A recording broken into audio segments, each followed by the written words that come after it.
वृंदावन में एक बाबा थे जिन्हें मदन टेर के अंधे बाबा कहा जाता था।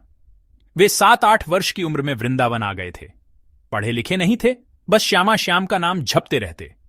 उन्होंने अपना जीवन श्यामा श्याम की भक्ति में बिताया। श्यामा श्याम का नाम लेते ही उनकी आंखों से आंसू बहने लगते थे। कहते हैं बाबा रोते रोते नेत्रहीन हो गए थे। करुणामयी श्री राधा रानी ने बाबा की पुकार सुनी। वे इसे सहन न कर सकीं और श्याम जी से कहने लगीं, ये बाबा रो रहे हैं, उन्हें चुप कराओ, उन्हें हंसाओ। भगवान श्री कृष्ण बाबा के पास गए। ए बाबा, काहे को रो रहे हो?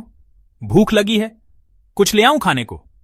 बाबा ने सोचा कोई ग्वारिया होगा, पर स्वर बड़ा मीठा था। बाबा बोले, ए ग्वारिया, जा यहां से, मोहे भजन करण दे। ठाकुर जी ने कहा, बाबा काहे को रो रहे हो? बाबा बोले, तोहें कह दई, चला जा यहां से।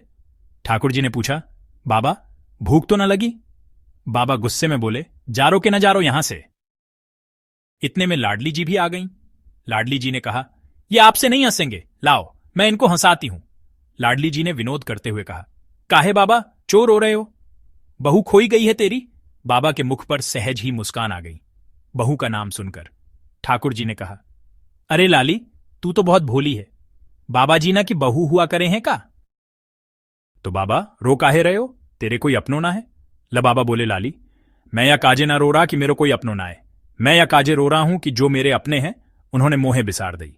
एक वृषभानु की लाली है, एक नंद को छोरो है, मेरे तो वही अपने हैं, बिन नहीं मोहे बिसार दई। मेरो जीवन बीत गयो, लेकिन बाएं मेरी सुध न आई। राधा रानी बोल उठी, मैं कैसे निष्ठुर हो गई। ठाकुर जी ने टोकते हुए कहा, यह आप क्या कर रही हैं? अभी बाबा को सब पता चल जाएगा, आप स्वयं को प्रकट कर रही हैं बाबा के समीप। राधा रानी ने कहा, बाबा हमारो नाम भी राधा ही है, जाके मारे मैंने कही। बाबा तुम्हें सुझे ना है, तुम्हें दिखे तो ना। अब तुम्हारे अपने जिन्होंने तुम्हें बिसार दई तुम्हारे सामने आ गए, तुम कैसे उन्हें पहचानोगे? बाबा बोले, हे लाडली, तू तो भोली है। करुणामयी लाडली जब समीप आवेगी तो अपने कर कमल से मेरी आंखों को छूकर अपना दर्शन देवेगी। इतना सुनते ही करुणामयी राधा रानी से रहा नहीं गया।